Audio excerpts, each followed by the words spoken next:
The Jake Asman Show will begin shortly. Thanks to all these great Patreon members who help support the show.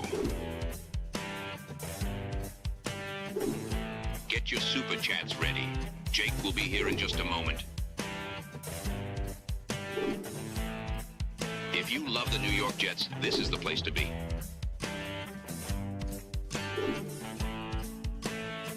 And now, the Jake Asman Show. Jets OTAs continued yesterday, and Nick Faria was there, and he will join us to give us some takeaways from what stood out on the field. Plus, game one of the NBA Finals, baby. Let's go, Knicks. It is the Jake Asman Show. Let's hit it and get it started. We sitting in here, we excited as hell. Now it's time to get to work. Are you a happy guy? Oh my goodness, let's go! I haven't felt joy talking about the Jets in a long time. When they announced it, I went, yeah!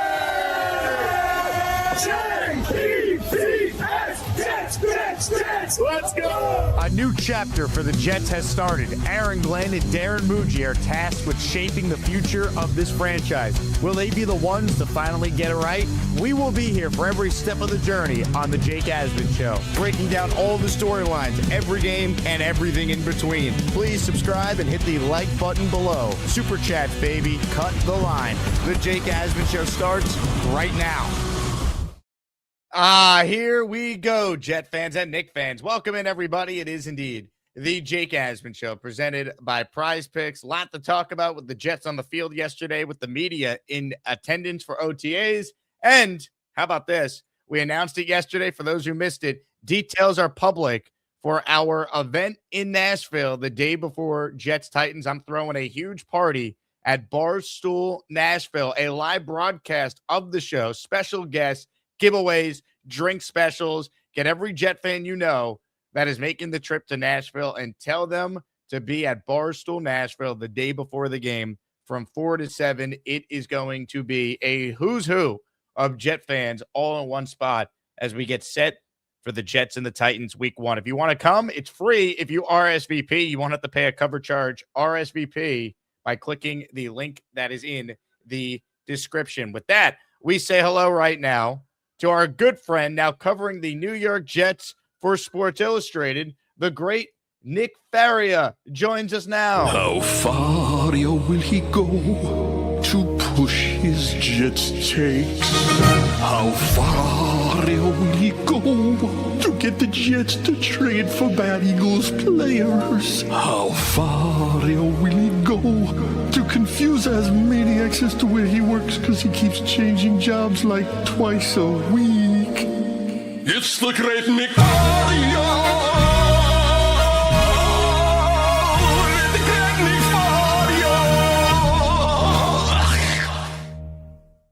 Hello, Nick. I'll never get over it. Incredible. Hey, Jets OTAs, great time to be alive, and now I got an intro. Nothing better in life right now. Nothing better. Game one of the finals tonight. Let's go, Knicks. We'll talk some Knicks later on in the show. But let's start with the Jets on the field yesterday. I was reading your full recap article on Sports Illustrated. Everyone should check that out. We'll link it in the live chat. But if I say to you, Nick, biggest takeaway from yesterday, what is the answer to that question? AD Mitchell, man, looking like a quality number 2 option in this particular offense. Geno Smith talked about the relationship he's building with him. Aaron Glenn's talking about the relationship that they're building. Looked like they had a little bit of a handshake sometime in warmups. We weren't able to film that period, so we weren't able to actually see it, but it looked like these guys are getting to know each other a little more. It's great to see. The big knock on AD Mitchell pretty much throughout his early NFL career is that he has been inconsistent when it comes to catching the football. I know the biggest thing you need to do as a receiver, he struggled with. I get it. There's some concern there. But early on in OTAs, he hasn't really dropped any passes. He made a couple of great catches yesterday, one particularly on the sideline where he had to leap up in the air, make the catch, get 2 feet in bounds. He was able to go in and out afterwards. Good player, good route runner, has got great speed. If he is able to turn this around, he's able to become a dependable player. The Jets have a number 2 receiver option on a rookie deal. That is a great asset to have moving forward. Outside of just AD Mitchell, though, I thought the Jets cornerbacks played really well from a totality standpoint, I thought Brandon Stevens was easily the best corner on the field for the Jets yesterday, played very, very well. Nahshon Wright got a couple of pass deflections, and D'Angelo Pons, man, you see the hype right away. The footwork is there. The way that he breaks on the football is so cool to see. He's small. We all get it. We all know it. But he does not play small. He plays with a lot of physicality. He plays with a lot of sort of breakneck speed that you look for in a slot cornerback. That competition between him and Jarvis Brownlee is going to be a lot of fun to watch because Brownlee, I think, has played well through the stages of OTAs that we've seen him. But Pons is certainly making his step up as well. So a lot of great stuff, a lot of great competition between the receivers and cornerbacks. You'd have the receivers win a couple of plays, then you'd have the corners come in with a couple of deflections. Really, really nice to see. Outside of that, I look to the trenches. Obviously, we are not going to see David Bailey dominate this particular set of practices because the pads are not on. You can't really rush the quarterback well. You have to be stable in your rush. But I do think it's important to note that Armand Membu and Olu Fashanu have been excellent.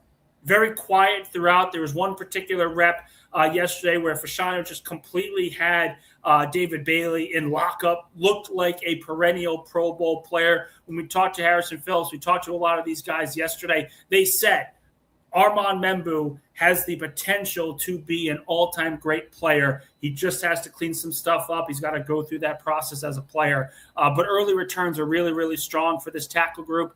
Really liked what I saw from Devondre Sweat as well. But, last year, and I said this last week, this team, the defense dominated. Every practice you felt that the defense was just better than the offense. And I think part of that was due in large to the quarterback. It's not really the case this year. Both sides are getting their wins left and right. Aaron Glenn talked about it, how the day before they were working in situational football. They were working on 3rd and 2, and the offense won a lot of the downs. Yesterday was 3rd and 7. So the defense needed to win a lot, and I thought the defense did win their fair share. They had a couple interceptions, a couple of big plays. So great competition so far, some obvious player standouts, a lot to like going on right now with Jets OTAs. So A.D. Mitchell was doing his thing. Let's talk more about that before we get to some of the other things that you were just saying. It feels like the chemistry, at least early on, between Geno and A.D. is there. What type of role could he potentially have on the team? Because so much of the offseason discourse with the Jets and the pass catchers has been centered around the two guys they took in the first round. Garrett coming back from the injury, Mason Taylor in year 2. Almost feels like A.D. Mitchell is flying under the radar, Nick.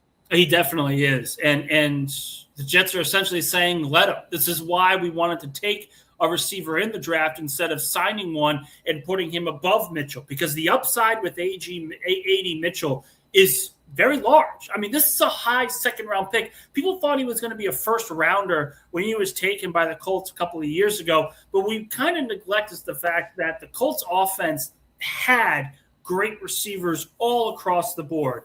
Pittman, Downs, all these guys that were making plays. So Mitchell struggled to really make an impact right away. When it comes to the Jets, this was really the first time we saw him get legitimate action in the NFL, not where the pressure was on him to get 100 yards and 7 receptions every single game, but just to show what kind of potential he had. Last year, he kind of mentioned it when we spoke to him after practice. He said it was kind of a second rookie year. The opportunity to play for the Jets down the stretch in the season, just getting the reps, getting the opportunity to be involved in the organization. Now there is no ramp-up period. Now it's, I'm comfortable where I stand. I'm ready to make some plays, and he has so far in practices.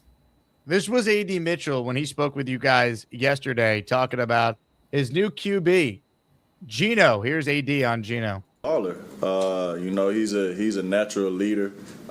He's a kind of the alpha of the room. That's the best way I could put it. He takes initiative, and he communicates very well, extremely well. And I'm excited. I'm excited because he's flying under the radar, as we were talking about, and he's having to learn his third offense in 3 seasons, basically. I mean, his second already with the Jets, going from whatever he learned from Engstrand's offense to now where the Jets are with Frank Reich. So that's certainly encouraging. What did you see from a guy like Omar Cooper Jr. yesterday? Samini on our Jets Collective podcast last night said that he made a few nice plays. Yeah, made a couple of nice plays. One particular catch where he had to jump up, catch the football, secure the catch. Now, in a game setting, he's getting popped. No one would argue if that ball ended up being dropped in a game setting. It was that kind of difficult throw that Geno Smith likes to make from time to time. But Cooper, there were some comparisons to Anquan Boldin I saw early on in the draft process and immediately after the Jets drafted him. I don't see Anquan Boldin, but I see a sort of flex player where you can move him all over the field and he can be really, really good. The route running is solid. The hands, I think he's more sure-handed than someone like Mitchell, even though he may not be as fast. This guy is a true competitor, and you are seeing it early on. The Jets are going to move him all over the field. They're going to put him in situations to give him the ball in his hands and let him work. And I think that's where you can see some of the benefit to a first-round pick like this. He may not come in right away and post these gaudy numbers, but I think as the season progresses, you're going to see more and more of a role for Cooper if he continues to play like he has.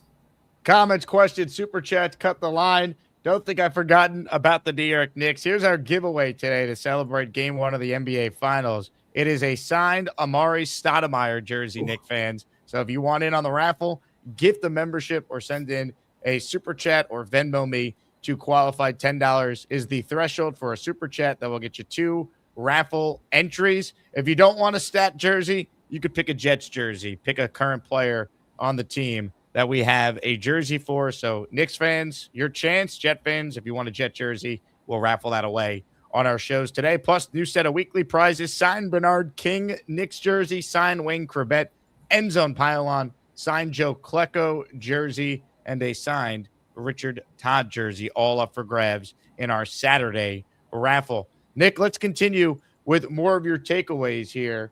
The interception yesterday by Demario Davis. What was it like to see a Jet actually have an interception live and in person? It was jarring. It was absolutely jarring. And that wasn't even the best play from the defense. You want to talk about a play, I think it was Trey Brown yesterday that had the best play of the day. Cade Klubnik, who did not have a very good day at all yesterday. I think a lot of mistakes, looked like a rookie overall, but he was trying to make a pass on the far side of the field. Trey Brown caught it with one hand as he's covering a receiver. He's essentially catching it like this and made a great play on the ball. Defense was getting excited. Certainly looked like the play of the day overall. But yes, the defense far more opportunistic. I think they could have had 3 or 4 interceptions instead of just the 2 that they got. But definitely positive to see that this team is learning to catch the football on the defensive side. What a concept. The Jets actually covered up with an INT. Demario Davis, his leadership on full display based on all the accounts from people like yourself being there. What has stood out with him so far? I want to bring up, you talk about Demario Davis, but I also want to include Minkah Fitzpatrick in that conversation because when the Jets opened the offseason, they wanted to bring in leadership, and they wanted to bring it at all 3 phases. Along the defensive line, they brought in David Onyemata. Along the linebacker room, they brought in Demario Davis. And then at safety, they brought in Minkah Fitzpatrick. Having 3 levels of leaders like this, very important for a young unit. For Davis specifically, I consider him to be kind of the alpha, this outspoken leader, the guy that's going to put everyone in the right position at every single moment, kind of like the C.J. Mosley of the room. I think, you look at what Mosley, the impact he had on the organization when he was playing elite football and the impact that Davis could have, I think it's very, very similar. And then you include that with Minkah Fitzpatrick on the back end where the Jets have never had a safety like this, where he is just able to do 4 to 5 different things on a football field that no one else can really do. So I think the pairing of Davis and Fitzpatrick in terms of a leadership perspective changes how this defense is going to look this season. The leadership capabilities, they both lead differently. Aaron Glenn kind of mentioned Minkah leads by example, Demario sort of the vocal guy. But when you add in those 2 together, I think it changes what people should expect from this unit going forward. They have added a ton of leadership. Glenn spoke about that yesterday. What did you think of his answer there? I thought it was fair. It was honest. And I will say this is where, Aaron Glenn talked about his superpower being play calling back at the scouting combine. Did he? I don't Play call is my superpower, really. I don't think that is. I think his superpower is being when he is honest, when he's actually genuine in what he believes and what he wants to talk about, and he's explaining it.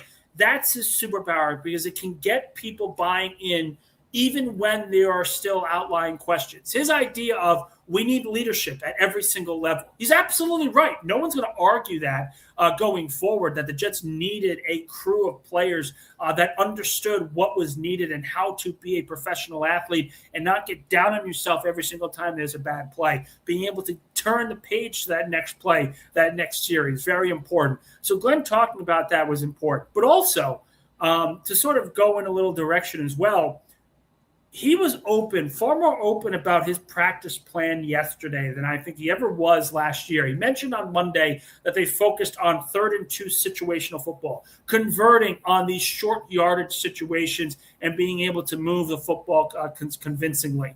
Today, or yesterday, rather, they focused on 3rd and 7. The fact that they are more intentional this year than last year specifically, I think is very important because it shows a focus level of this team that we did not see in the previous years. Minkah Fitzpatrick said that Aaron Glenn's someone who learned from his mistakes. You're seeing it in the way that he's preparing, seeing it in the way that he's practicing. I think that's very important, and you're starting to see that overall in the classroom, in the press room, and on the field for the Jets. You said Cade Klubnik struggled yesterday, which I'm not going to go crazy about. I wasn't going crazy when he didn't throw an incompletion either. But for those who had the chub for club, sounds like there wasn't much chubbing going on yesterday. No, and listen, I will sit here and say this. Last week I said he could very well have a down practice the next week, and then we kind of go through this roller coaster. This is what a 4th-round rookie, this is what a rookie quarterback will look like at times in OTAs as they're learning a new offense. The one thing that I think was important, yes, he made some bad decisions. I think he held the football a little too long sometimes when they were open players, but what did I like about it? I thought his pocket awareness was pretty solid. I thought he was going through his progressions at a solid rate. You want to see that trigger be pulled a little earlier, but there are still components to his game that this team is going to like.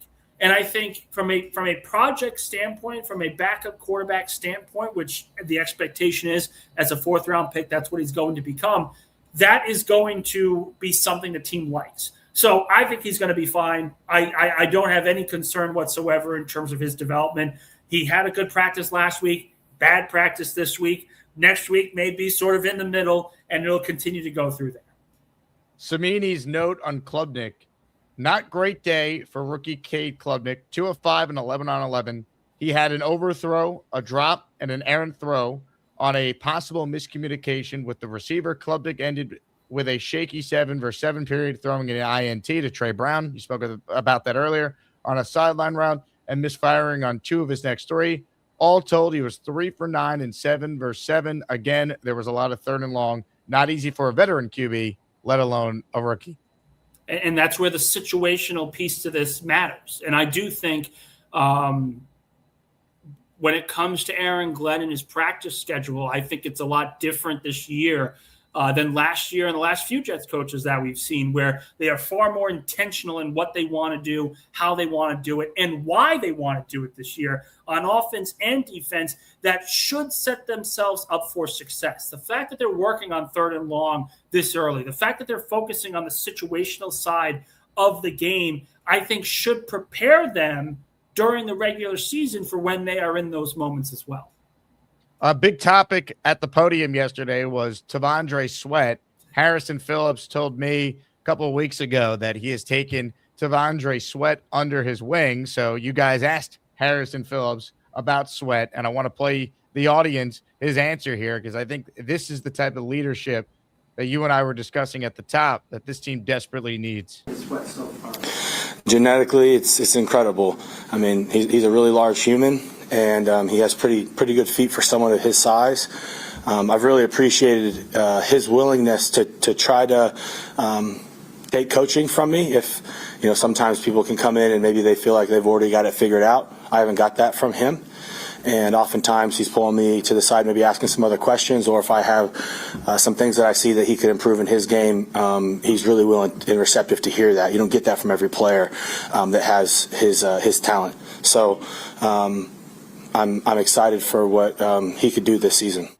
Feels like he's flying under the radar as well, as far as a player who could have a big season for the Jets. I mean, T'Vondre Sweat's 6'4", 366 pounds. They could get him locked in. They could get him playing to his talent level. That's a big-time player the Jets potentially added.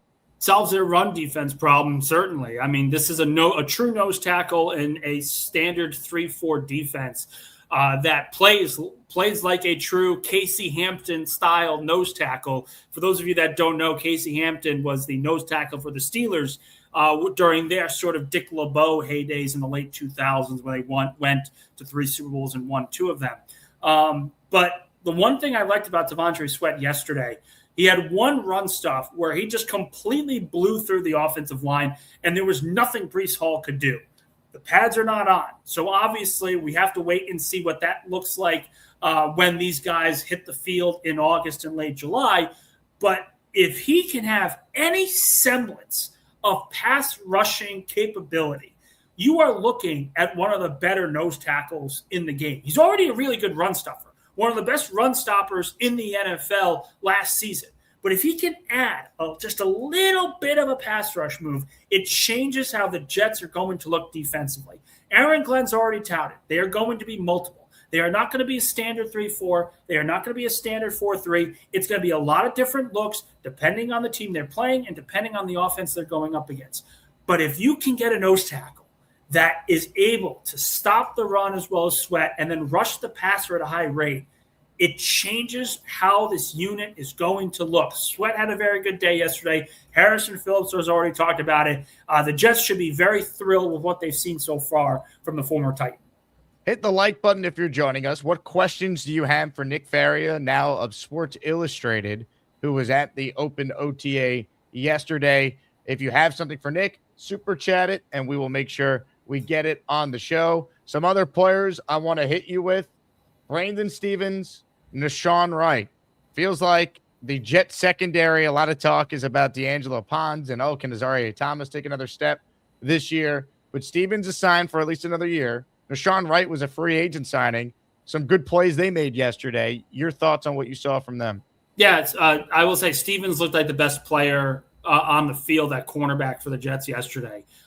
He was going up a lot against Garrett Wilson, going up against a lot of the top receivers on this roster, and he more than held his own. He had a couple pass deflections. The play recognition was great when they sort of dumped it off to a running back or a tight end. He was right there to make the play. Again, without pads, this means very little. But you want to see that play recognition. You want to be able to see a player develop into a leader in this secondary outside of just Minkah Fitzpatrick. And you are seeing that with Brandon Stevens. Really, really good look. Nashawn Wright, he's the kind of player where I don't think you're going to see his true potential at this stage because he is such a big corner and he is so physical and he can make great plays on the ball. But when you start seeing the pads come on, I think is when you are actually going to see a player that the Jets are going to be really happy about. Remember, this guy signed a 1-year, $5 million deal, and he made the Pro Bowl leading all cornerbacks in interceptions. I mean, this guy was really good last year, and now he joins the Jets secondary. They didn't pick off a pass. He fits what this team wants to do in their physical play, and it's going to allow D'Angelo Pons and Jarvis Brownlee essentially to battle it out in the slot. As long as these two guys outside hold their own on these matchups, and it certainly looks like they can, this secondary should be a lot better than it was last season. Comments, questions, super chats, cut the line. Big fella's been waiting for this one. He says, Nick, will the legendary and generational talent Tanner McKee even make the Eagles roster after they drafted Cole Payton? Well, I think the one thing we have to remember is Howie Roseman will stash players away until they absolutely want to move them.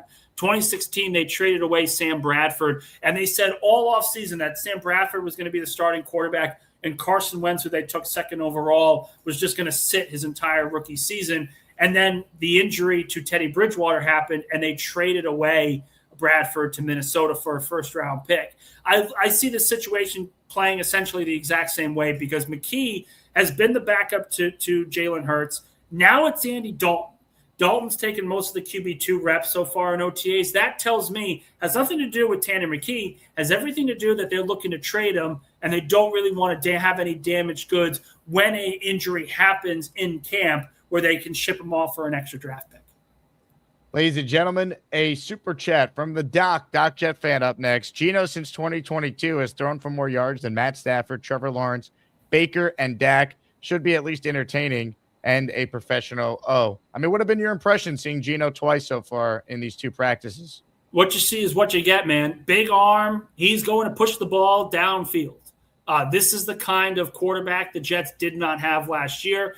And there's going to be mistakes. And I think Jet fans need to acknowledge and accept the fact that he's going to throw some interceptions. And there are going to be some throws where you look and say, where's he going with it? Why was that the decision? But he's going to push the ball downfield. And I think if you're looking for exciting offense, if you're looking for competent offense, Geno Smith is the kind of bridge quarterback that you want where he's going to go down swinging. It's Geno being Geno. He's going to push it. He's going to throw some picks, but he's also going to make some plays that we haven't seen from the Jets offense recently where they're just pushing the ball downfield and making big plays. I think most Jet fans would sign up for an offense that maybe isn't a top 10 unit, maybe isn't a top 15 unit, but they're going down swinging. They're pushing it. They're trying to make some big plays. Some games it happens, some games it doesn't, and you kind of live and die by that as they continue to develop this offensive identity. Brian says, Nick, who threw the interception? So we know Geno threw one of them, and then was Cade, the other one by Cade. Cade. Cashmere with a super chat. I'd rather A.J. Brown on the Pats than the Bills. I was going to ask you about the A.J. Brown trade.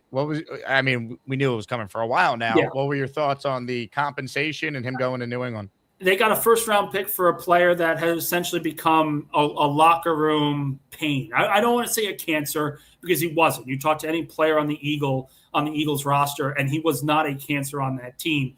But they got a first and a fifth. I mean, that is essentially, give or take a couple of rounds, the exact same capital they got for him when they traded him from the Tennessee Titans back in 2022. So, listen, Howie Roseman doesn't really make bad trades. It's not really expected that they moved him. I'm excited to see what that offense looks like under Sean Mannion because the early returns they're still trying to figure it out, but they're doing things they haven't really done before in the Jalen Hurts era. So this was expected. It was always going to end up being a Patriot. The fact that they got a first-round pick for him with the knee concerns that they have, with the fact that he's coming off a down year, and the fact that he just didn't want to be there anymore tells me that Howie Roseman got great compensation for a great player. Here's how you know this world is a very polarizing world. Peter Castro writes in, Nick is as bad as Aaron Glenn. The next comment, I enjoy Nick's spot. Well, I just want to know I'm just telling you what I saw at practice yesterday, guys. I'm not telling you anything that I'm predicting, that I'm expecting. A.D. Mitchell had a good day. If the Jets see him play like this throughout the rest of the year, he's their number 2 receiver.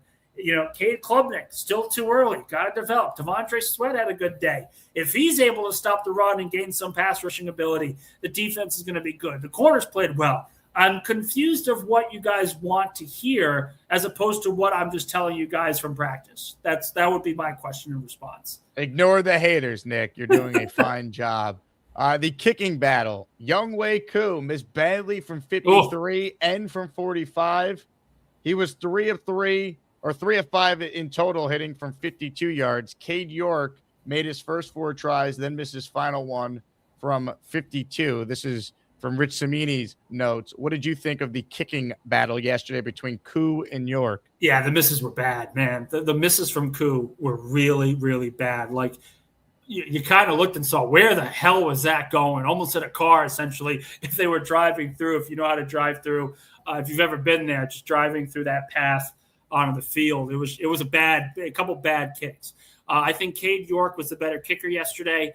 But I know Rich said this on the collective, and I would agree with him. I don't think the kicker that starts for the Jets in week 1 is on the roster. I just haven't liked anything that I've seen so far. There hasn't been consistency. And I will say, that's kind of the one position I think people should trust in Chris Banjo for, because they were essentially in the exact same spot they were last year, and then they signed Nick Folk before training camp or right around the time training camp started, and the kicking problems were solved. So I think this is a chance that the fan base kind of needs to just let it play out, let Chris Banjo make the decision on the top guy. Because if there's one coordinator who deserves the right to make his pick and make it when he feels like it, it's Chris Banjo going into his second season. The fact of the matter is, I'm convinced the Jets' week 1 kicker's not on their team. Yeah, it's just I haven't seen anything I've liked from the kicking spot. And again, I think York was better, but he also missed a couple of kicks yesterday too. His misses were not as alarmingly bad as Kuz was. I just, again, they have time to fix it, but not retaining Nick Folk for $1 million more than what he got with the Falcons reportedly is crazy to me. We said it was crazy when they let go of Thomas Morstead and they brought in this guy, Austin McNamara. Turned out McNamara's become one of the better punters in the league. That's what I'm saying. Like, I get the point you're making, Jake. But I'm willing to give them the benefit of the doubt because their special teams coach is awesome. So I'll give that's the thing. Banjo Like, let him make that pick and come to that determination before. And again, I'm not disagreeing. If they bring in Folk back, the team is pretty set at special teams. Now there's a question of what they look like at kicker. But they found Austin McNamara when everyone else kind of overlooked him. I think they can find a kicker that people are going to overlook by this time next season.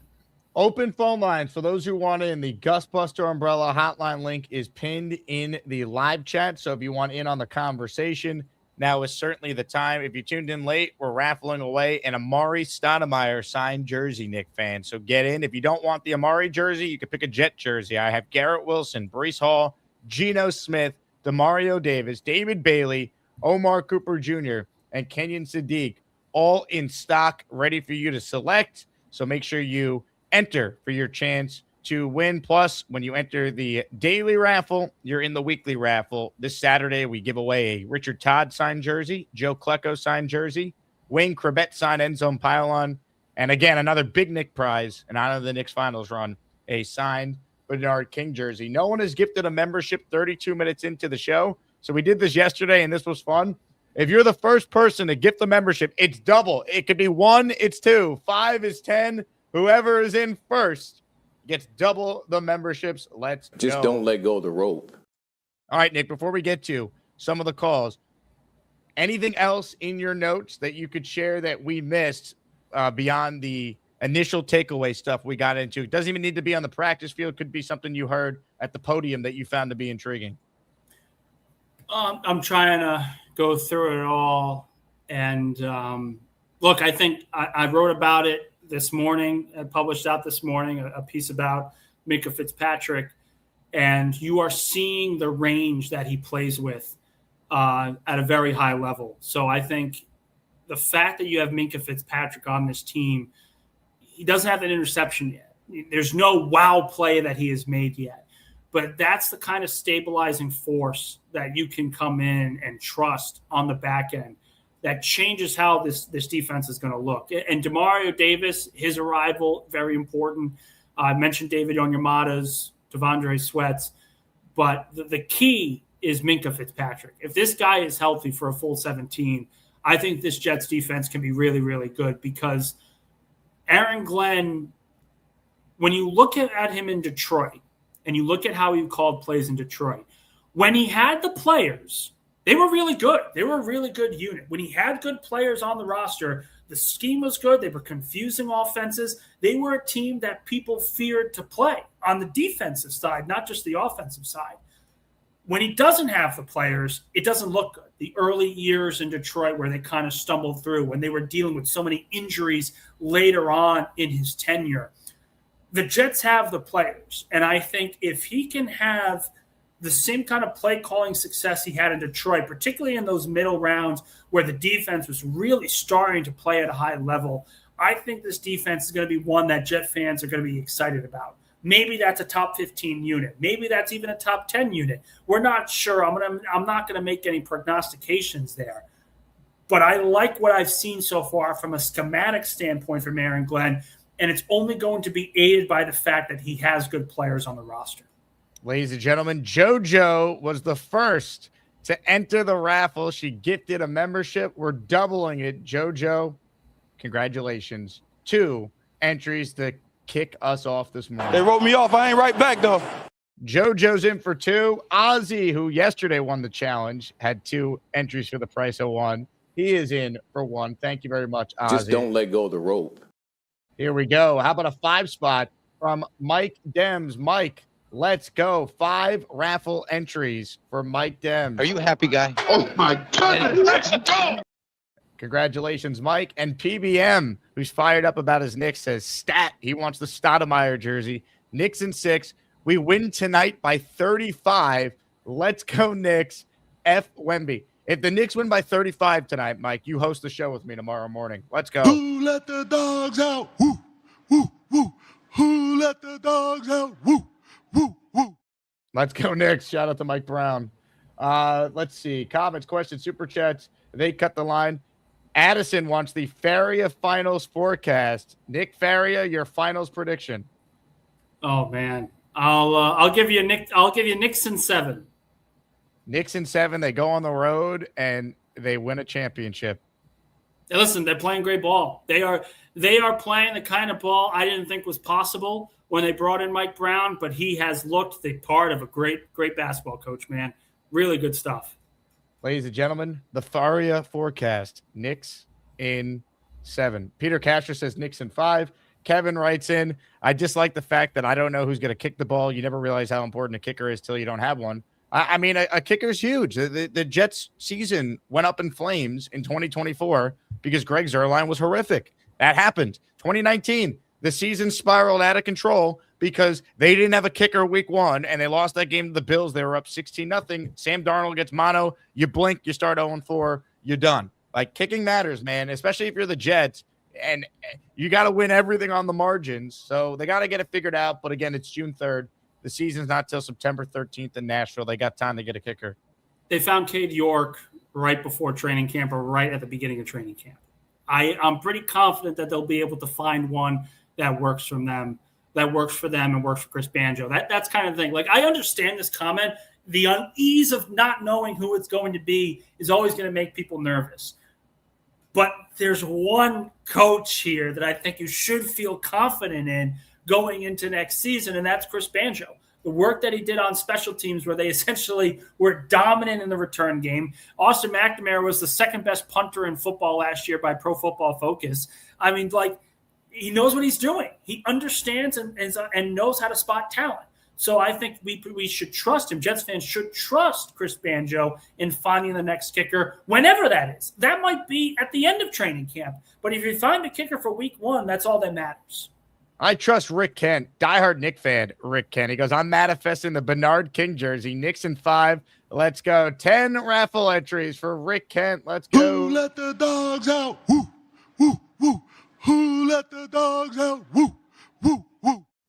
Let's go, Knicks. Let's go, Knicks. I can't wait, man. Can't wait. Here's a question for you, Jake. If Brunson pulls this off, is he the greatest Knick of all time? I don't think he can move past Walt Clyde Frazier with 1 title. I think you can make a case he's 2, though. And I know people are very defensive over Patrick Ewing, and rightfully so, and Willis Reed for that matter. But, I mean, if Jalen Brunson leads them to a championship, I think you could argue he's 2. I don't think he'll pass Clyde. Clyde's got 2. He's got the greatest Game 7 performance of all time. The Willis Reed game is really the Walt Clyde Frazier game, if you go back and look. I can't put him 1, but there will be people because of recency bias that would. I hope we get to have that conversation. I think it's the fact of how bad the Knicks have been before he got there. And I understand that Julius Randle deserves credit for sort of building that process first. But the fact that he chose to come here, took a pay cut, and then performed as consistently as he has, I think that argument's going to get a lot tighter than the Clyde fans will maybe want it to be. Yeah, it's a different era, but I can't put it past Clyde. I get it. Now, here's an interesting question that I wanted you to weigh in on, and I wanted the Asmaniacs in the chat to weigh in on. I saw this on X yesterday. 10 fan bases that need a championship. The Knicks were 1, the Mets were 2, Browns 3, Lions 4, Mariners who have never won 5. Maple Leafs 6, F. John Tavares, Sacramento 7, Vikings 8, Guardians, aka the Indians 9, the Bills 10. The fact that the Jets are not on this list is ridiculous. Your thoughts on the 10 fan bases that deserve a title the most? I throw Toronto out of there. What Tavares did to the Islanders, it's only right that he was not able to get to an Eastern Conference final, and the Islanders did twice. Let's just put it that way. That was one of the biggest betrayals in sports history, and to this day, I will never forget the sound that Nassau Coliseum had when Tavares returned for the Toronto Maple Leafs. I think also Seattle, get them out of here. Kings fans are loyal. I don't think the Kings and Mariners are legitimate where this title drought is something that the fan base is so cursed. I don't see it. The Mariners were also in the ALCS last year. There's no sense that they can't return. That's a good baseball team. The Guardians, Indians, whoever you want to call it, certainly more deserving because of what happened with the World Series in 2016. The Bills, fine, whatever. They've been to 4 Super Bowls. But I agree. You talk about the most snake-bitten franchises in NFL history.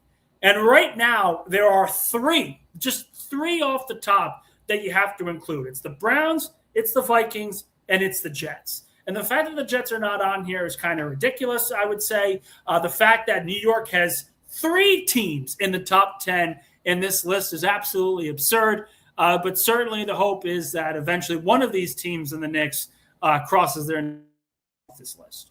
I mean, if you talk about great fans, the Jet fan, the Knick fan are as good as any in sports. I think Jet fans are as loyal and as passionate as any.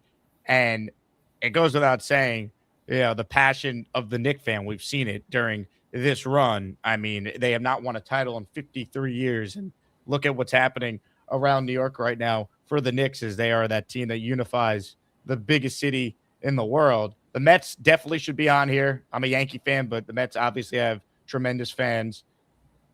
The Browns, absolutely. Lions, absolutely. Mariner fans, I mean, they are great fans. They've never won a World Series. Kings fans are awesome. Vikings fans are snake-bitten. Minnesota people are very nice, so I think they deserve it. F the Bills fans, though. I got no love for them, so screw the Bills. But the Jets, you can make a case. If the Knicks are 1 on this list, the Jets should be 2. Or Jets or Cleveland, I think. The Browns, man, it's been a rough go for the Cleveland Browns. And the fact that the Jets have been in New York or New Jersey, whatever you want to call it now, for 50, 60 years. The Browns left, and then they came back. I mean, that fan base is tortured to the nth degree. In terms of NFL teams that deserve a championship, only the Browns, I think, are more deserving than I think the Jets would be at this point. Comments, questions, super chats. Cut the line. Vancouver Canucks and the Buffalo Sabres should be on the list. The Sabres have great fans. They're mostly Bills fans, though, so I don't like them. But I like Papa Jet. He's at least the rare Sabre Jet fan. Shout out to Papa Jet. That's unique, man. That's unique. Right. We're going to do some calls with Nick coming up here. Again, Nick fans raffle for the Stoudemire signed jersey is up for grabs today. If you're not a Nick fan or you just prefer a regular Jets jersey, if you win, we can make that happen for you as well. I announced it at the start of the show. I'll be sharing more details when we get closer and closer.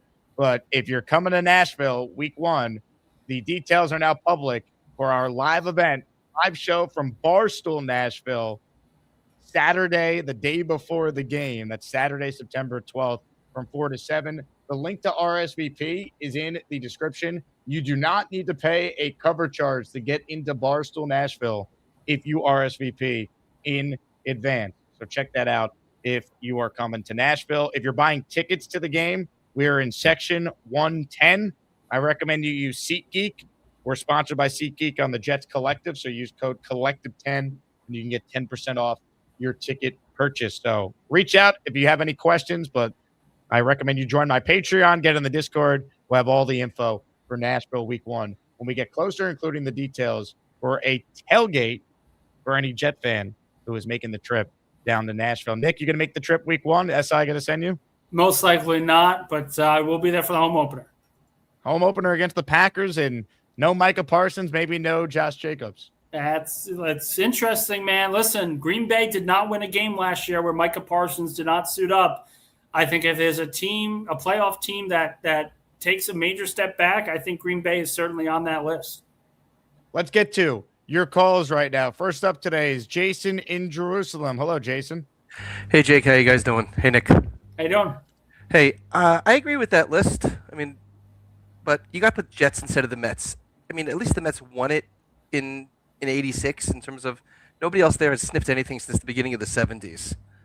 So to even call the Mets, as deserving in terms of snake bitten, I'm not a diehard Met fan. You can't do that. Well, the Mets have had way more success recently than the Jets in terms of making the playoffs. They were in the NLCS a couple of years ago. They went to the World Series in 2015. The Jets have not been to the Super Bowl since they won it in 1969. The Mets have been back several times. They won in '86, obviously. So there is a difference. Conference championship games they were in both of these games. It wasn't like they were run out of the door. Like they were in both games for a large standpoint. They get one stop in 2010. They're able to just corral Peyton in the second half in 2009. Don't forget Denver in '99. Sure, and that as well. It's just I'm talking about the start of the century. The Jets have had certain playoff moments where you kind of look and say, "Man, this is as rough as it gets for a fan base." But it just happens sometimes. Until it doesn't, it just happens. Right. I mean, Vinny's injury, Aaron's injury. I mean, those are all painful. But I will agree, the Browns got to be number one. They got to be one. They just you lose the team. You're an original NFL team, and you've never won a Super Bowl. You've never been in a Super Bowl. They were the most successful franchise. We got to remember this. At one point in the 50s and 60s, they were the most respected and feared franchises in NFL history. They had arguably the greatest coach of all time. And I would say, you want to talk about Bill Walsh and the West Coast offense, that doesn't exist without Paul Brown. Paul Brown is the creator of the true West Coast offensive system. So he's essentially the father of the modern NFL. So I think part of that is like the respect that the Browns once commanded. And even like in the 80s, multiple AFC championship games, they get bitten by the drive and then the Ernest Biner fumble. Yeah. All these things happen. And then Modell, being the absolute bleep that he is, moves the team because he wants a stadium and wants more money and wants to pay off his gambling debts because, again, screw Art Modell. Then you look and say, okay, well, they're an expansion team. And I see some comments here talking about that's actually the Browns are an expansion team. They filed the injunction that the NFL approved that accepted the history of the team when they turned into the Baltimore Ravens. They accepted that history as the expansion Cleveland Browns. So Baltimore Ravens history started when they moved to Baltimore. Browns history is accepted that they moved and then just the franchise became defunct and then it got restarted again. The NFL accepting that back history, I think, is a very important part that we need to bring up as well. Especially great when you're doing the immaculate grid and they give you Cleveland and Baltimore, and you have to remember who was on that team that went from one to another, like whether it be Biner or Vinny, or I think even Matt Stover did that. But I digress. Who do you think? I mean, the thing that concerns me on this team is the linebackers in the secondary. What do you think about in terms of what you've seen in OTAs? How have they been producing? We're not, and I will sit here and say, I don't think it's a fair assessment to say the linebackers look good at this point or look bad. They don't have the pads on, and I think we need to see what they look like with the pads on specifically. And a good example of this is Demario Davis had an interception. Marcelino McCrary-Ball had a really good pass deflection back-to-back weeks that we've seen him play. Does that mean everything's, all hunky-dory and that they're going to be great? No, we need to see what it looks like when the physicality comes in to the level of work that they're going to bring in. But I've been encouraged with what I've seen from this secondary because one-on-ones are the same, whether the pads are on or whether they're off. I've liked the range that I've seen from Minka Fitzpatrick. And as I've mentioned before, I thought Brandon Stevens was the best cornerback on the field yesterday. I do think that this secondary is going to be better this year than it was last year. I think it's easy to say that because they gave up the most touchdown passes in the NFL last year. But and had the fewest interceptions. It's just quarterbacks are going to have a harder time dealing with this defense and this secondary than they did last year. Right. And in terms of kicker, I agree with you. I don't see the kicker on the roster, but remember, when it comes to safety, you want the safety there for training camp. You need to know how the safety works with everybody else in the secondary. Or learning playbooks. Kickers are plug and play. There is no reason to have that you can't just take another kicker and put them into your team you don't really need them to quote practice with your line or anything. Well, they're plug and play. They're plug and play until they miss a field goal to win the football game. Let's just put it that way. Greg Zuerlein had an unbelievable season, and then the next year he couldn't hit water if he fell out of a boat. I mean, these things can kind of creep up. It's also why you want to be as flexible as possible because these great kickers can turn bad very, very quickly, and you need to have an answer. I agree with you 100%. My point is that you don't need them in your building for training camp. They could be in Minnesota or with the Giants, wherever. Right. So looking at teams like Indy or the Giants who have 2 kickers, and the question is who wins it and who they're cutting. I mean, remember, Butker is a great kicker, but he didn't start out in Kansas City. He was somebody who was on – who was Butker on? Carolina, I think he was on. He drafted, went through their training camp, and then he didn't make the team, and then they picked him up. Same thing with Jake Elliott on Philly. That was a case of Cincinnati. You have a lot of kickers that are good kickers, go through training camp with somebody else, and you just need to be patient. Yep. It's June 3rd. We got time. The important thing to note, Jason, is that the Knicks are 4 wins away from a championship. They are. And who let the dogs out? Woo, woo, woo. Who let the dogs out? Woo, woo, woo. And I got to be honest, that's all I really care about right now. That's all the only thing. Like, this is not the time to be worried about what players look like and what looks good and what doesn't. It's OTAs. This is going to change drastically over the next month, and they still have a bunch of practices left. Talk to me when training camp starts if certain positions don't look good. But the focus, I agree, should be on the Knicks at this point. Ladies and gentlemen, hit the like button, comments, questions, super chats, cut the line. I have info on the Nashville tailgate that I could share. I will have that for you guys in more details on the afternoon show. But the tailgate tickets, I teamed up with my friends at Game Day Flight Crew. You can check out their website, gamedayflightcrew.com, and get all the information yourself. But I'll explain it and go through more details later on this afternoon. So big things coming for Jets Titans week 1. It's basically our Super Bowl, Nick. You know how I feel about the Knicks tonight in the championship? That's how I feel week 1 is, because I don't have the loftiest of expectations for the Jets this year. But I would love for them to win week 1 and stick it to Salah and at least give me some false hope. Again, it's not a must win, but it's kind of a can't lose. You can't lose to Robert Saleh after everything that happened towards the end of his tenure. After him bringing on all these ex-Jets, it's not going to make or break a season because they could very well beat Tennessee and then lose the next 3 games. That could certainly happen. Right. But this is the kind of game where this is your former coach. Woody felt confident in bringing Aaron Glenn in because he wanted to be here. If you can't beat your predecessor, what does that say about you as the coach? It's not a must-win, but it's close to a can't lose. To your calls, we continue now. Chef Brian is on the line. Chef Brian, Chef Kev called your ass out the other day. How you feeling? Oh, yeah. I didn't hear about it. Go back, watch the show. Chef Kevin called in. He put you on blast, and it sounds like our training camp meetup at the Cloverleaf Tavern this summer is also going to be a chef-off between you and Kev. Oh, yeah? Oh, I wasn't even aware, man. Shit. That's awesome to hear. Get ready. That's awesome to hear, man. Shit. What's up, Nick? First of all, I want to say hi to you guys. So, yeah, for all the things that Woody Johnson gets involved in, he should have got involved with this stupid Muji decision to get rid of Nick Folk, man, for real. Because let me tell you, that has bit us in the butt so many times, man. It's very depressing. And I just have a feeling it's a Jets thing to happen that we're going to lose a game because of a field goal or 2. So I'm just waiting on that. And then for week 1, one thing we all know is Salah can't stop the run, right?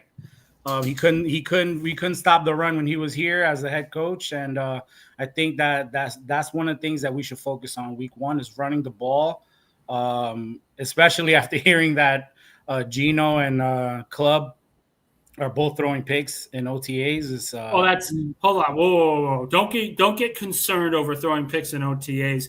Every quarterback does it. Every offense. This is the time where you want to see the quarterbacks throw the ball down the field because these are the times to make the mistakes. If it's a new look on a defense, if they're showing something different, make that mistake now so you can learn from it when training camp gets in, when the regular season comes in. These are the times where the communication gets built. A lot of these picks happen because of miscommunications. Make it happen now instead of when it actually matters.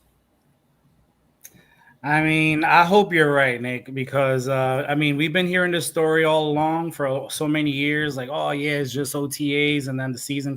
I'm just getting prepared, man, because we've been through this for a long time, and I'm just ready to start winning, man. But I'm very excited. I think that I think Salah's licking his chops, man. He's gonna freaking throw some blitzes. I know he doesn't usually do that, but I think he's gonna want to beat us up pretty bad. So I think that we should take advantage of that and run the freaking rock down their freaking throat. Wide nine's biggest weakness is running the football. So I agree. Run the ball, run Breece Hall, see what you can get against that cover 3 look. Yeah, man. And I'm excited about this cook-off, man. I didn't hear nobody told me anything. Well, you got to go back and watch it now, Chef, because we need your full thoughts. Well, Jake, I requested you on Instagram.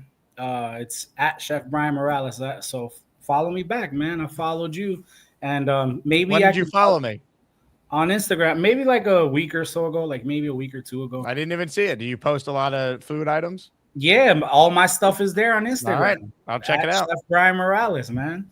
But yeah, I'm excited. Let me know. Is there like a secret ingredient involved or something? No microwaves involved or anything like that?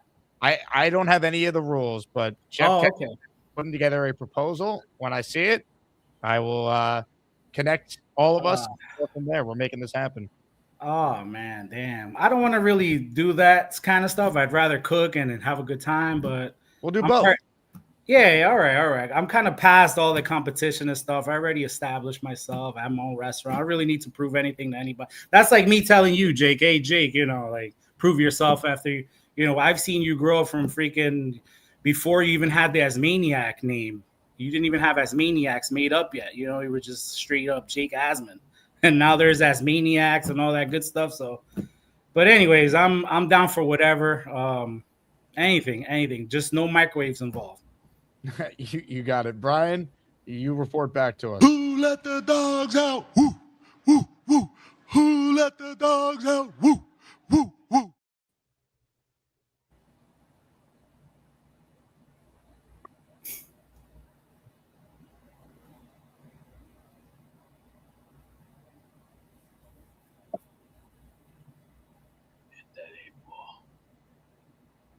I was playing some pocket pool. Yo, you ever play pocket pool? No. You say what? You don't play pocket pool? Never played it.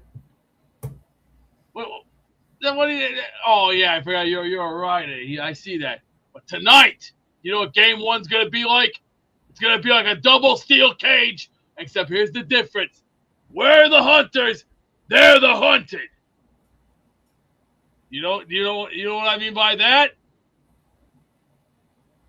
We're the hunters, they're the hunted. Yeah, B, sometimes I don't know what the hell you're talking about. We might never know what Beast is talking about. Good. You know what's interesting about Beast's name there? He writes, Game 1 tonight, MSG needs to be loud. Well, Beast, the only problem with that is that the Knicks are in San Antonio. I think you should go to Madison Square Garden anyway and watch the game. Now you could watch the Knicks at the Garden on the Jumbotron if you got a ticket to the watch party. Why don't you put a light on? We can't even see you. Hold it. You having a headache? Massaging. Getting rid of bad thoughts. Yeah, B, sometimes I don't know what the hell you're talking about. Ladies and gentlemen, the guy who provided that drop is on the line, and that is one of the great drops in this show's history, I'd argue. Carl's next. Carl, thank you for blessing us with that the other day. Oh, you're welcome, Jake. Hey, any show is a good show when you have Nick Faria on. Oh, thank you. I am, Nick, I'm a defender of Nick Faria. His calm, cool take. He doesn't get excited, just lays it out like it is. So I really enjoy listening to Nick. Anyway, kickers. Kickers. UFL has some good kickers. I think we can look at some of those. They got their championship game, I think, in a week or so, but they got some good kickers in the UFL. And I'm not worried about a kicker. I think they can get a kicker. Like Nick said, even during training camp, they'll get a kicker. That's shouldn't be a concern. Hey, yes, I watched your show, Jake, the Jets Collective, with Joe Namath's birthday. And you were talking about how Joe Namath was a good guy. I got a little Joe Namath story I want to tell you about how good of a guy he was. When I used to live in Florida, I used to go down to Jupiter a lot. And Joe Namath used to go to a park there with his daughters. So I used to kind of go to the park and like look around, see if I saw Joe Namath. I always had my little mini helmet with me. So Joe Namath, I never got to see him in the park. He probably thought I was stalking him. But anyway, had a friend of mine that was working in Publix in the deli. So I left my mini helmet at the deli. And a couple of weeks later, I went back down to Jupiter, and the guy, the deli guy, gives me my helmet back. Joe Namath signed my mini helmet to Carl. Hey, pal, Joe Namath. And I thought, what NFL player would do that? You know what I mean? Don't you think that was a great thing? He's a great guy by all accounts. Any story I've heard about Joe has always been great. So I'm not surprised. That's awesome. Yeah, and I thought they were going to put like a half a pound of roast beef in the helmet, but they didn't do it. Anyway, that's all. I just wanted to call in and tell Nick I enjoy listening to him. Appreciate you guys are matching as well. Yes, we are. I got my Brooklyn yeah. shirt on. I got my Brooklyn shirt on. Oh, another thing, Jake. I got another little story for you. Clyde Frazier. Many years ago, when I was a young man, I was living in New York. I was working in Mount Vernon with my father at a body shop, and was a Cadillac dealer. And one day, a car comes in, and we had to work on the car. And they said, "Hey, this is Clyde Frazier's Cadillac." So we got to work on Clyde Frazier's Cadillac. I thought that was pretty cool. That's cool. That's all I got. Carl, I love it. And thank you again for being a part of this. Yeah, B, sometimes I don't know what the hell you're talking about.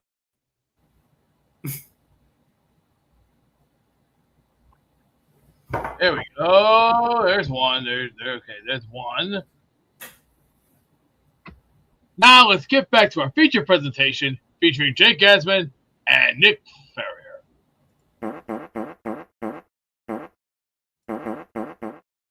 Nick, let's go, Knicks. Appreciate you hopping on. Good luck, guys. It's going to be a big one tonight. Nick Faria, Sports Illustrated's finest new writer, with us there. A couple super chats I want to hit, and then we'll get right back to your calls. Jason in Jerusalem wrote in, was there any worse Game 7 performance than Starks in 94? 2 of 18, 0 of 11 from 3. Probably awful if you're talking about like an individual player. It's right up there, unfortunately. I mean, collectively, you could put the Rockets on there. The Rockets should have beaten the Golden State Warriors in the Western Conference Finals in 2018. They were up 54-43 at halftime. They missed 27 straight threes in that Game 7. So that was like a collective performance that I could think of. I mean, Kobe was awful. I know you're not allowed to ever talk about a bad Kobe game, but Kobe sucked in Game 7 against the Celtics in 2010.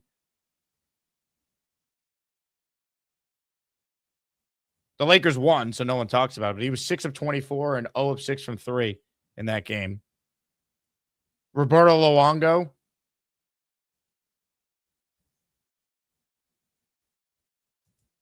I mean, he was awful against the Bruins in 2011. That was a Game 7.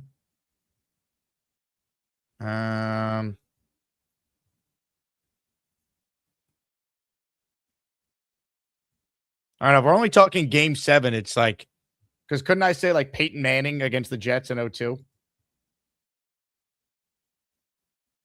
14 of, I just looked it up. 14, it's not a game 7, but it's a playoff game. 14 of 31, 137 yards, 0 touchdowns, 2 interceptions. Jets obviously won 41-0. But if we're talking game 7, it's different. Jake West says, Jake, we need the Jets collected to be 8 p.m. Thursday night when the season starts. It will be Tuesday night when the season is actually in full swing, Jake West. In fact, if we get some new sponsorships, we might actually do it twice a week in season. But for now, it's once a week. And the timing kind of depends on our schedules here in the offseason. Last night, we did the show because the Jets had OTAs open for the media yesterday during the day. So we wanted to have a fresh episode recapping that after we went live on Friday when the Jets had OTAs open Thursday. So for the offseason, the times are going to vary, but in-season collective will be Tuesday nights for sure. Big Phil, I missed your super chat again. Remind me to get this to Nick next week. He wanted to know, he wanted Nick to rank these for the season. Injury to linebacker, poor coaching, Myers at center, the 3 risks for the season. I'll answer it for you, and if you remind me next week, big fella, just write it in, and no super chat necessary. I'll pull it up. To me, the biggest risk for the season is the third thing you wrote. It's poor coaching. Actually, it's the second thing you wrote. Poor coaching is by far number 1. Because roster-wise, I don't think the Jets are a terrible roster. They're not great. It's not a playoff team necessarily, but it's not you should be picking first in the draft bad. It's not. They got players here. They got a good O-line. They have a number 1 receiver. Their running back had 1,000 yards last year. Is a good player. They got some exciting young pass catchers. Defensively, it's not great, but you infuse David Bailey to a defense that has a guy in Will McDonald who's had 18.5 sacks the last 2 years. You added Minka Fitzpatrick and Mario Davis. They're still good players. This is not the worst team in the NFL. It can be if the coach is horrific. So coaching's number 1. Injuries to linebacker would be 2 in this scenario, and then Myers at center is 3. Myers, you could get away with at center as long as the guys around him are healthy.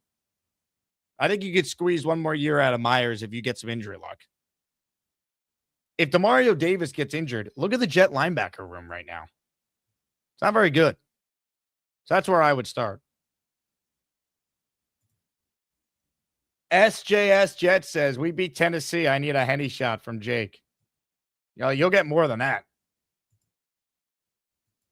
Hey, let me talk about Tennessee real quick, just because I can kind of go through the website with you guys collectively here. All right. So check out right now. Let's pull it up. Check out the website, GameDayFlightCrew.com. We'll have all this info on the Discord. I'll make a full post, but I want to cover everything with you guys here. So Game Day Flight Crew, if you don't know, basically what Gotham City Crew was, one of the founders of Gotham, Lou Del Mondo, who's been in the chat before, might be watching right now. He's doing his own thing, started Game Day Flight Crew. So they put together a bunch of great events for all the Jet fans who are coming to Nashville. So you'll see they're doing a pub crawl that starts at 1 p.m. on Saturday. The last bar of their pub crawl ends at Barstool Nashville, which is where we're obviously having our event that's starting at 4. I'm doing a live show from there. So you could do the pub crawl and then meet us at Barstool Nashville, or you could just show up to Barstool Nashville on Saturday from 4 to 7. This is free. All you need to do is RSVP. Then on Sunday morning, we're having a tailgate. The exact location will be announced, but we're going to be doing a tailgate from 8 to noon because, again, kickoff is at noon. So 4-hour tailgate in the morning starting at 8 a.m. Barbecue, food, live DJ. Going to be a blast. You could lock in your ticket right now by going to the website and you click that button right there. They have a deal right now where if you lock in your tailgate ticket, it's $75 instead of $85. The deadline is midnight, June 30th. Happy birthday to my mom that day. So if you want to lock in your spot early, you have till July 1st, essentially, to save $10. Lock in your 4-hour tailgate ticket for Jets Titans week 1.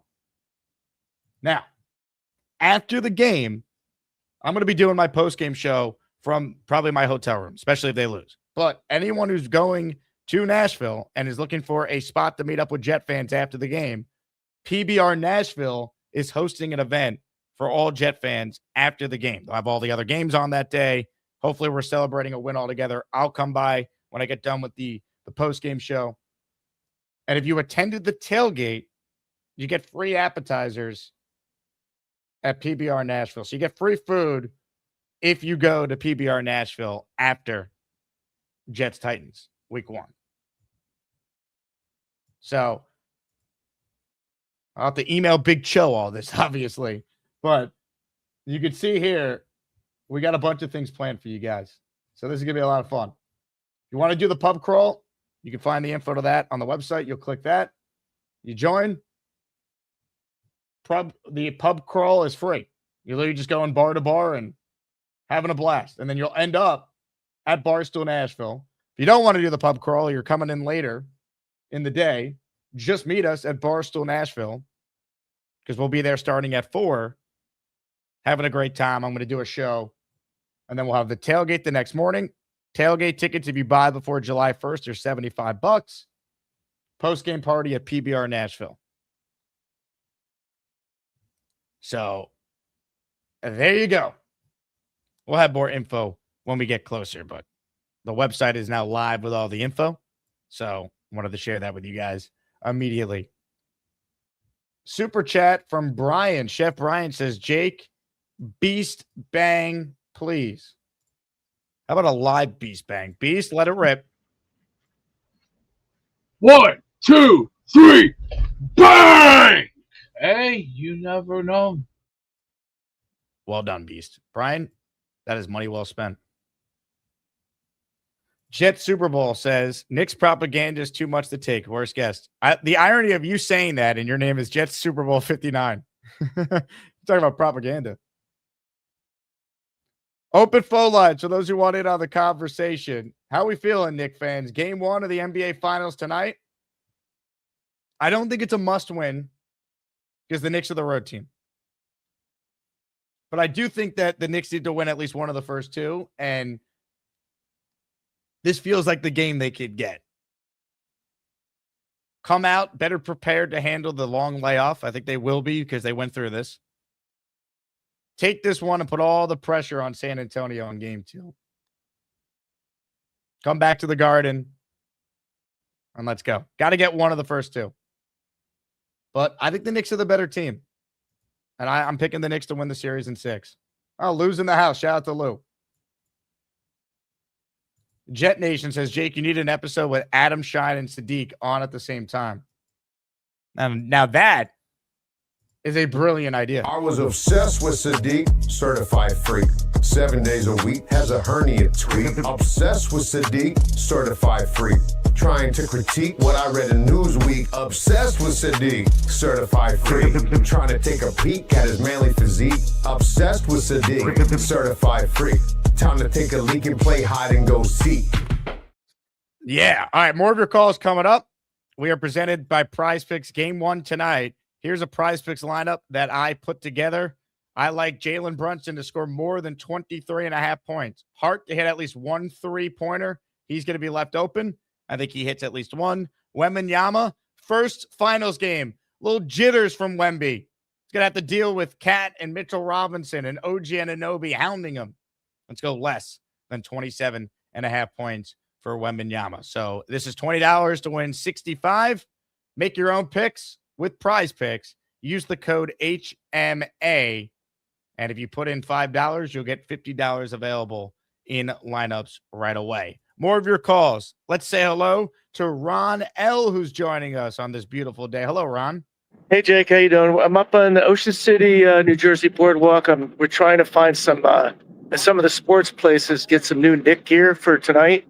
This is my wife over here. Hi, Jake. Hello. Go Knicks. I'll see Go you Knicks. in July in your Speedo. I can't wait. That's going to be great. I'm glad you guys are coming. Yeah, it's Jake, will you guys be having like if there were a parade, I don't want to jinx us, will you be having a get together of any kind? I haven't thought about that, but I mean, I'll definitely be at the parade, so we could try and do some sort of meetup for that. That'd be incredible. Yeah, because we're going if they do, if they did win. Anyway, so just wanted to call and say that go Knicks, and let my wife throw that out there. What's your wife's name? Her name is Ann. Hi. Ann, nice to meet you. You too. You're really good. You're funny. Love your show. The new Sadiq thing, it's been funny anyway. It's funny how you keep adding stuff. It's really hilarious. It's all Gator. It really is. He's great. And Adam Shine owes me from when he did the show up at SU. He owes me a T-shirt. Years ago, I used to call in when I lived up there, and you had to try and stump him. So my question to him was, can you name the 4 members of the SAC Exchange? And you win a T-shirt if you stump them. So he gave me the 3 that everybody knows, and never gave me the 4th one, which is the hardest one, Salam. Anyway, so if I ever get to meet him, I'm going to tell him he owes me a T-shirt. I love it. Well, I'll invite Adam to AC on July 11th. Maybe we'll get him to come down. That'd be great. All right, Jake. Well, here we are, beautiful Ocean City. You can see the boardwalk back there. I'll be wearing my Knicks gear tonight in one of the local Philly bars here. So if I come out of there alive after that sweep, I'll call tomorrow. I love it. Ron, also call. Nice to meet your wife as well.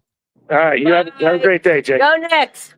Go Knicks. Say go New York, go New York, go! Go New York, go New York, go!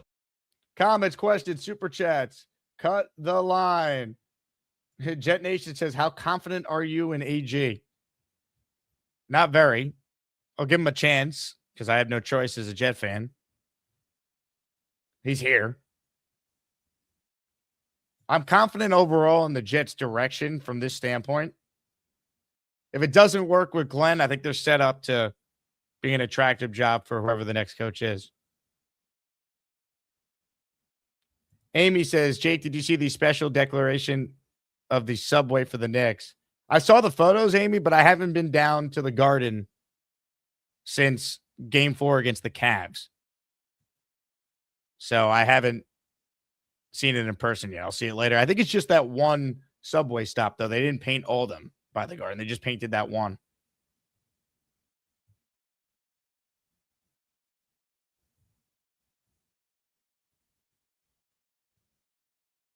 Amy says Wemby will be hot tonight. He might be. But I need him to score less than 27.5 points for my prize pick selection.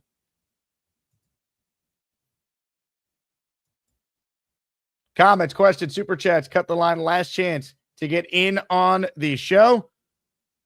We'll be live today at 4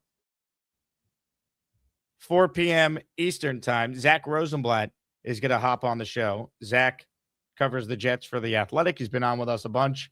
He's obviously covering OTAs as well. So we got the perspective of Nick this morning. We'll get Zach's this afternoon. Plus, we'll do one final NBA Finals preview.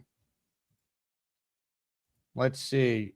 By the way, great to see how many people in the chat are coming to Nashville. A lot of people coming to Nashville, which is great. I mean, I joked, but it's kind of true. Like that is truly our Super Bowl. Like it really is. Again, we announced the details. Barstool Nashville. Free event. No cover charge as long as you RSVP. Going to be doing a show from there. We'll have some special guests that are joining me.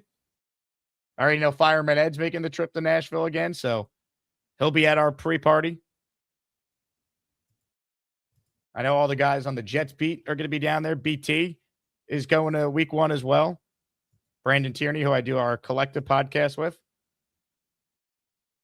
So it's going to be a lot of fun. I can't wait. They better win.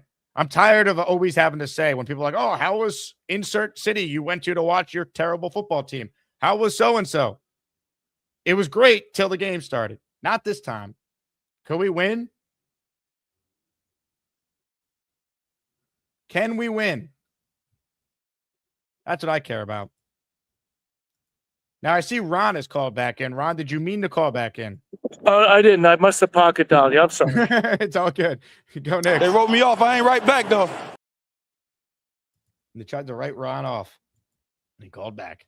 Peter Castro says, let's go Knicks in 5. Peter, you were in the Asmaniac raffle for 2. Your Knicks playoff shirt and towel arrived. I saw yesterday. Say go New York, go New York, go! Go New York, go New York, go! Lou says 100% we win. From your lips to God's ears. They won last time they played there. Ugly first half, stressful, but they won the second half. Braylon Allen had his best game as a pro. David T's coming to Nashville. Right in the chat if you're coming to week 1. Sean says, I'll be in Nashville, already RSVP'd. And this is for the big shows of the world out there. Let me show you guys how easy it is to RSVP to the Barstool Nashville party. You click the link, or you can do it from your phone. It's even easier. Once you click that link to RSVP, it takes you to this landing page here. And all you do, if you're coming, is you hit going. Then you put your name.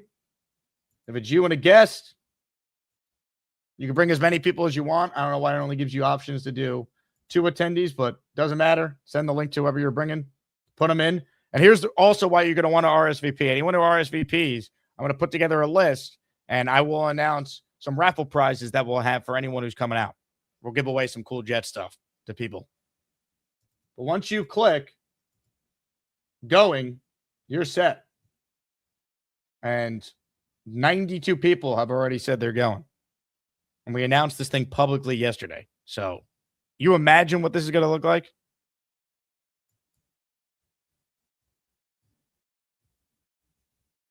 It's going to be crazy. And this, by the way, is 4 to 7 Central Time. So it's 5 to 8 Eastern. Not that that's relevant. Nashville is Central. Danny Gomes, DJ Danny Gomes says Nashville is going to be a movie. It's going to be great. They just better win, man. I'm so sick of losing these games.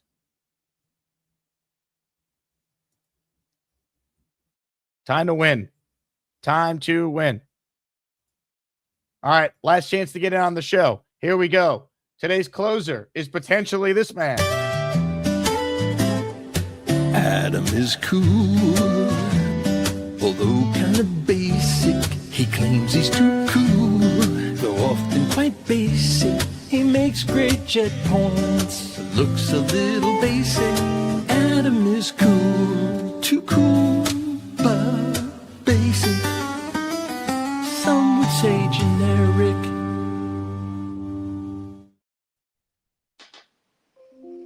Hey, Jake, how's it going? Hello, Adam. Hey. So I'm sorry, I don't think I'm going to be able to make it to Nashville. I would have loved to go otherwise. I've been looking forward to meeting up with you all and looking forward to doing it soon. Just got a little baby on the way. Could even be delivered during the pool party. So I'll call in from the hospital if that happens. I'll tell you what, if you do that, that'd be legendary. Also, Adam. Hey, congrats on the sex. Happy for you and your family. Thank you. Number 3. So for Omar Cooper. Anyway, I bet the over on the game tonight. I think that it's going to be a boat race. I think offense is going to dominate. And something that I think is great about the Knicks is that they made pretty quick work out of Embiid. And I would say Embiid is as critical to his team as Wemby is to his. So it's not like they haven't seen it. Embiid wasn't healthy though. He wasn't fully healthy. Wembanyama's young, 22 years old. He's you don't have the injury problems that Embiid had. Embiid didn't even play in game 2 of the Knicks series. He was so hurt. Yeah, I know, but still, half Embiid, he's a presence. I mean, Embiid is going to go down as a very interesting player. I hope he's a Hall of Famer because I think that he really is like. But they let anyone in the Basketball Hall of Fame. Like the Basketball Hall of Fame standards are so low. I know, but bottom line is that they have played against an actual elite big in this playoff run, and I think that'll help. That'll definitely help against Wembanyama. Yeah, I mean, they also faced Jared Allen and what's his name on the Cavs, who's also very good. His name is escaping me. One defensive, Evan Mobley. So like they faced bigs before, but Wembanyama's a different breed, man. I mean, he's 7'5" and has handle and can shoot threes. Like that's crazy. Yeah, it is totally. I mean, you jump up. If he just jumps straight up and shoots a 3, you can't block it. No, I don't think anyone in the league can actually block it straight up. So he is an animal. He's amazing, but he's one player of 5. So I think that collectively the Knicks are flowing. They're gelling as a unit. I think that the momentum's going to carry them forward. I think it's going to be a really good series. I hope that they win. So I was thinking, since there's a couple of months left till Nashville, I'm going to do a little bit of research and I'll put it in the Discord if I find someone. I think you should totally auction off or raffle off custom Jets cowboy boots for the event. I like that idea. I'll do a little homework. I'll put something in the Discord to help with that, because I think that'd be a really cool giveaway for the people that come, but maybe you get 2 pair, one for the people there at the event and one for the people that are still calling in just to celebrate the event. Sounds kind of cool, and it's a couple months in advance, so it's possible. They'd have to be green though. Would people be cool with green cowboy boots? I mean, look, if it's Jet themed, why not? Yeah. All right, cool. I'll do some homework on that. But anyway, good stuff, Jake. And yeah, we as a fan base deserve a lot more than a lot of those other top 10. Because, I mean, we just live in misery and we just keep coming back for more. And it'll be our time soon, in our lifetime, hopefully. Adam, from your lips to God's ears. Yes! Yes! Let's go Knicks! This our year, baby! Win the chip! This afternoon, Amari Stoudemire signed jerseys. The raffle prize, Oregon Jets, is in for one. If you're not a Knicks fan and you prefer a Jet jersey, you could choose that instead. But with the Knicks in the finals, we're giving away some Knicks prizes on our show, including on Saturday, a signed Bernard King jersey, signed Crabette Pylon, signed Klecko jersey, signed Richard Todd jersey, all part of our weekly raffle series. Get up. Let's go. Knicks in 6. But would prefer 4 or 5. But that's how I see it. Knicks in 6.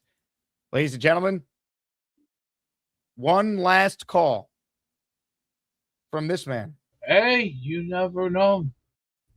Beast, how many games? Knicks in how many? In Spanish, Knicks in 4. 1, 2, 1, 2, 3, 4. And when we win, baby. And tonight we're gonna put the Spurs in the double steel cage, and we're gonna thrash their ass all over the place. It's gonna be a bashing, a crashing, and it's gonna be the old saying: Humpty had a really good fall. Humpty had a great tall. But as soon as we come, we are shining tall and standing proud and bright. Why? Because New York is the brightest, and we are the highest. And what's San Antonio? Let me ask you this. Do you think the Knicks have the right temperament to deal with David Robertson and Tim Duncan? That's water under the bridge. You know, row, row, row your boat gently down the stream. Merrily, merrily, merrily, merrily, life is full of dream. Who's going to guard Tony Parker? Come on. That's old, brother. Come on, we got this. All we got to do is stay. I'm going to say it real slow. Stay in control. Yeah, you know, B, sometimes I don't know what the hell you're talking about. Ladies and gentlemen, that's the show. Thank you to Nick Faria for joining me. Before we get out of here, super chat at the buzzer from Maglian. Just bought tickets to the Tennessee game and RSVP to the Barstool meetup. Making the drive from Maryland. Can't wait to hang with the Asmaniacs. That's awesome. Looking forward to seeing you. Again, the Barstool event is free. You just need RSVP. And that rhymes. The event is free if you RSVP. Going to do a live show from Barstool, Nashville. Saturday, our Gangrene pre-party, 4 to 7. Come hang. Have a great time. Tailgate the next day. Tickets on sale now for the tailgate. I'll put all that info together. We went through it earlier on the show, but I'm going to post it in our Discord. So get on my Patreon if you haven't. Also, shout out to all the current Patreon subscribers. We updated the intro that features the names of everyone who is a proud Patreon supporter. So thank you to everyone who signed up and supports us there. 25% off all items in the merch store. Access to the Discord. You found out about all the Tennessee stuff before anyone weeks ago, so you can plan accordingly. Patreon.com/Jake Asman Show. You guys are the best. We're back at it at 4 p.m. today. I will talk to you guys soon. Let's go Knicks. Knicks in 6. Hopefully sooner. Hit it, Mike Brown. Let's go. Who let the dogs out? Woo, woo, woo. Who let the dogs out? Woo, woo, woo. Oh, hi. Jake wants me to ask you to click on the like button. That's right, Lane. And if they don't subscribe to the Jake Asman Show, this team may never win another game. Let's go, Jets!